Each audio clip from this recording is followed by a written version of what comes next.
নমস্কার বন্ধুরা, আজকে আমার এই ভিডিওটি বাংলাদেশি কিছু বন্ধুদের জন্য। হ্যাঁ বন্ধুরা, এই যে আপনারা বেশ কিছুদিন আগে আন্দোলন শুরু করলেন কোটা সিস্টেমের বিরুদ্ধে, সত্যি কথা বলতে মন থেকে আপনাদের সাপোর্ট করেছিলাম। হ্যাঁ, আপনারা আমাদের ক্রিকেট, আমাদের দেশ কোনো কিছুতে লুজার হলেই সে নিয়ে কিন্তু আপনারা যথেষ্ট আনন্দ করেন। আমাদের সেনাবাহিনীরা যখন বর্ডারে মারা যায় তখন আপনারা আনন্দ করেন। আপনারা বলেন দাদাদের দেশের গেছে।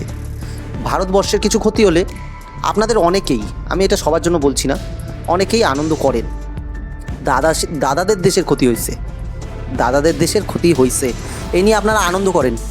কিন্তু বিশ্বাস করেন, বাংলাদেশে যখন এই অশান্তির আগুন ছড়ালো না, তখন আমাদের মন ভালো ছিল না। আমরা কিন্তু এই দেখে আনন্দ পাইনি ম্যাক্সিমাম ভারতীয়রা। হ্যাঁ, বেশ কিছু আপনাদের মতো লোক আমাদের দেশেও আছে, কিন্তু আমরা কিন্তু আপনাদের এই বিপদের সময় আনন্দ পাইনি। আমরা মনে প্রাণে চাইছিলাম যে কত তাড়াতাড়ি এই সমাধান ঘটে। আমি এই নিয়ে ভিডিও বানিয়েছিলাম যে যত তাড়াতাড়ি সম্ভব বাংলাদেশ শান্ত হোক। আর এটি কিন্তু একটি প্রতিবেশী দেশের কাম্য। আর আপনারা আমাদের তথাকথিত বন্ধু দেশ বলেন, আমরা বলি আপনারা আমাদের বন্ধু দেশ। আর সেই কারণে কিন্তু আমরা চাই আপনাদের দেশ শান্ত থাকুক। ইভেন পাকিস্তানেও যখন গৃহযুদ্ধ হয়, আমরা কিন্তু সেই দেশের গৃহযুদ্ধ চলতে থাকুক এরকম চাই না। কারণ প্রতিবেশী দেশ যদি খারাপ থাকে, ইভেন সারা পৃথিবীর যে কোনো দেশেই যুদ্ধ, সেটি কিন্তু অন্যান্য দেশের উপর প্রভাব পড়ে। বাংলাদেশের যুদ্ধের প্রভাব ভারতবর্ষের উপরও পড়ে। তবুও আপনারা আমাদের দেশে চিকিৎসা করাতে আসেন, সেই বেলা কিন্তু আমরা কোনো দিনই প্রতিবাদের জানাইনি যে আপনারা কেন চিকিৎসা করতে আসছেন আমাদের দেশে। আমাদের দেশ নিয়ে যদি এত সমালোচনা থাকে, সমস্যা থাকে, তাহলে আসার দরকার নেই, এরকম কথা কিন্তু আমরা ভারতবাসীরা বলি না। তার কারণ আমাদের মধ্যে কিন্তু সেই ব্যাপারটা নেই। তারপর ধরুন, আপনারা আমাদের পণ্য বয়কট করেন মাঝে মাঝেই।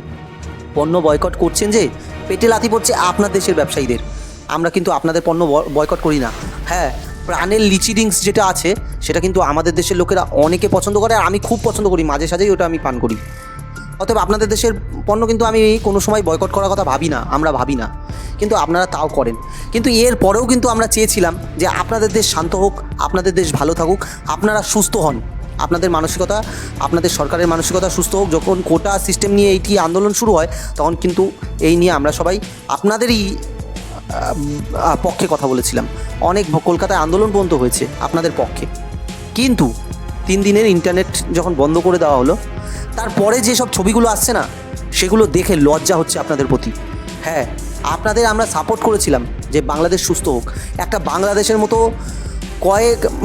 যদি আপনি ভারতবর্ষের নিরিখে হিসাব করেন, আপনারা আমাদের দিয়ে কিছু না হলেও 50 বছর পিছিয়ে আছেন। স্বাধীনতা অনেক পরে পেয়েছেন, 50 বছর কিছু না হলেও পিছিয়ে আছেন তো মানেন তো, 50 বছর পিছিয়ে আছেন। সেখানে দাঁড়িয়ে গত 15 বছরে আপনাদের দেশের সরকার কিন্তু অনেক খাতে অনেক উন্নতি করেছে। মেট্রো প্রকল্প, এই সেই, পদ্মা ব্রিজ, কত কিছু করেছে। আপনারা কোটা সিস্টেমের বিরুদ্ধে আন্দোলন চালিয়ে যাচ্ছিলেন, সেটাকে শান্তিপূর্ণ আন্দোলন রাখলে কিন্তু খুব ভালো হতো। আপনারা কি করলেন?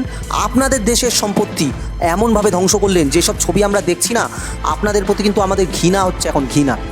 হ্যাঁ, ঘৃণা হচ্ছে। আপনাদের সেটা আন্দোলন ছিল না দেশকে উজাড় করার কোনো ব্যবস্থা ছিল? আপনারা দায়িত্ব নিয়ে যেই দেশটাকে এইভাবে ক্ষতি করলেন, তা কিন্তু আগামী কয়েক হাজার বছরেও পূরণ করা মুশকিল।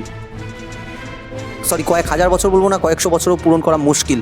কারণ তিলে তিলে গড়ে ওঠা সামান্য অর্থের মাধ্যমে, সামান্য অর্থের যেখানে ইনকাম, সেই জায়গায় তিলে তিলে সরকার গড়ে তুলছিল, আপনাদের বাংলাদেশকে সাজিয়ে তুলছিল। আপনি সরকারকে ঘৃণা করতেই পারেন, সরকারের বিরোধিতা থাকবেই, কিন্তু তাই বলে দেশের সম্পত্তি এইভাবে নষ্ট করবেন? আপনাদের ন্যূনতম লজ্জা করে না? ন্যূনতম লজ্জা করে না? রক্ত গরম থাকলে এইভাবে একেবারে সব শেষ করে দেবেন? মেট্রো যেসব স্টেশনগুলো রয়েছে ভেঙে চুরে একেবারে যাচ্ছে তাই অবস্থা। রাস্তাঘাটে কিছু রাখেননি, আগুন জ্বালিয়ে দিয়েছেন লোকের দোকান। হ্যাঁ, গরিব মানুষের পেটে এইভাবে লাথি মেরেছেন। আপনাদের এটা আন্দোলন ছিল না জঙ্গিপনা ছিল? আপনারা জঙ্গি, আজকে বলতে বাধ্য হচ্ছি, আপনারা জঙ্গি রীতিমতো। হ্যাঁ, অবশ্যই আরও 800 জন জঙ্গি যারা ছিল তারা জেল থেকে ছাড়া পেয়ে গেল আপনাদের দৌলতে। তারাই এখন পুরো দেশের মধ্যে রাইফেল আরও AK-47 নিয়ে ঘুরে বেড়াচ্ছে আপনাদের দেশটাকে ধ্বংস করবে বলে। আপনি না আপনার দেশের একজন সভ্য ছাত্র? আপনার লজ্জা করছে না? ন্যূনতম লজ্জা আপনার করছে না? ভাবছেন একবার যে আমার ভুলের জন্য এরকম হয়ে গেল, 800 জন ছাড়া পেয়ে গেল, জঙ্গি বা জেল খাটা আসামি যাদের জেল হয়েছিল? আপনারা তো আর কয়েকটা দিন অপেক্ষা করে গেলেই পারতেন। এই তো দিন 15-র মধ্যে 5 তারিখ যত সম্ভব হাইকোর্টের রায় এসেছিল, আর গত 2-3 দিন আগে সুপ্রিম কোর্টের রায় চলে আসলো, যেখানে দেখা যাচ্ছে যে মাত্র 7% কোটা রেখে বাদবাকি কোটা কিন্তু তুলে নেওয়া হয়েছে। এটা কিন্তু খুবই ভালো পদক্ষেপ। এর থেকে আর বেশি কী করবে? মুক্তিযুদ্ধ যারা করেছিল তাদের কোটা 30% ছিল, এটি অনৈতিক, কিন্তু একেবারেই থাকবে না। এটিও তো আপনি ডিসিশান দিতে পারেন না। সরকার তাহলে কী করতে আছে যদি সব ডিসিশান আপনি দেন, তাই তো? সেখানে দাঁড়িয়ে 5% কোটা এখন মুক্তিযোদ্ধাদের জন্য রেখেছে, আর 2% 1% অনগ্রসর শ্রেণীর জন্য বোধহয়, আর 1% হ্যান্ডিক্যাপদের জন্য। একদম পারফেক্ট রায় এসছে। এই রায়টার জন্য কি আর 15টা দিন অপেক্ষা করা যেত না?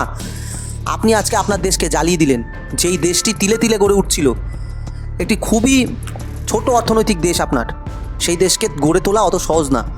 রীতিমতো প্রধানমন্ত্রী শেখ হাসিনাকে বলতে শোনা যাচ্ছিল যে কত কষ্ট করে গড়ে তুলেছি। এটা তো স্বাভাবিক, একদিনে কিছু হয়নি, আপনাদেরও কন্ট্রিবিউট আছে। আপনারা করে ট্যাক্সের টাকা দিয়েছেন, ভ্যাটের টাকা দিয়েছেন বলেই কিন্তু এগুলো হয়েছে। আর সেই জায়গায় দাঁড়িয়ে আপনারা আজকে দেশটাকে এইভাবে ধ্বংস করে দিলেন। এটি আপনারা ঠিক করলেন কি না একবার শুয়ে শুয়ে যখন একা থাকবেন বা একা বসে থাকবেন, তখন চিন্তা করবেন যে দেশটি আপনারও ছিল, সেই দেশটিকে ধ্বংস করেছেন আপনি। আর এটি আমাদের ভারতবর্ষেরও কিছু কুলাঙ্গার লোকজনের জন্য একেবারেই কিন্তু এই কথাগুলি প্রযোজ্য। তোমাদের বাপের সম্পত্তি না যে রাগ হবে আর ভেঙে দেবে। প্রতিবাদ করো, আন্দোলন করো, অনশন করো, কিন্তু কথায় কথায় জিনিসপত্র ভাঙচুর করবে না। কথায় কথায় ভেঙে দিলাম, মেরে দিলাম, কেটে দিলাম, এসব কিন্তু করবে না। কারণ আমাদের ট্যাক্সের টাকায়, তোমারও ট্যাক্সের টাকায় জিনিসটা তৈরি হয়। আজকে ইচ্ছা হলো ট্রেন ভেঙে দিলাম, ট্রেন দাঁড়ালো না এখানে, ভেঙে দিলাম, কালকে ওই করে দিলাম, পরশু সেই করে দিলাম। এইসব জিনিস কিন্তু করবে না। এটি কিন্তু তোমাদের সবার জন্য মেসেজ। কারণ সম্পত্তিগুলো রাষ্ট্রীয় সম্পত্তি, অনেক তিল তিল করা পয়সা, যেখানে ভারতবর্ষ, বাংলাদেশ, পাকিস্তান এই সবগুলি একেবারে তৃতীয় বিশ্বের দেশ বলা হয়। সেখানে অনেক কষ্ট করে এইসব জিনিস তৈরি করতে লাগে। ইচ্ছে হলো ভেঙে দিলাম, গুড়িয়ে দিলাম, সে কিন্তু চলবে না। এই বলে আমি আজকে আমার ভিডিওটি শেষ করছি। যদি আমার কথা সত্যি আপনাদের ভালো লাগে তাহলে অবশ্যই কিন্তু একটি লাইক দিয়ে জানাবেন, আর কমেন্ট করে আপনার মতামত জানাতে ভুলবেন না। ধন্যবাদ।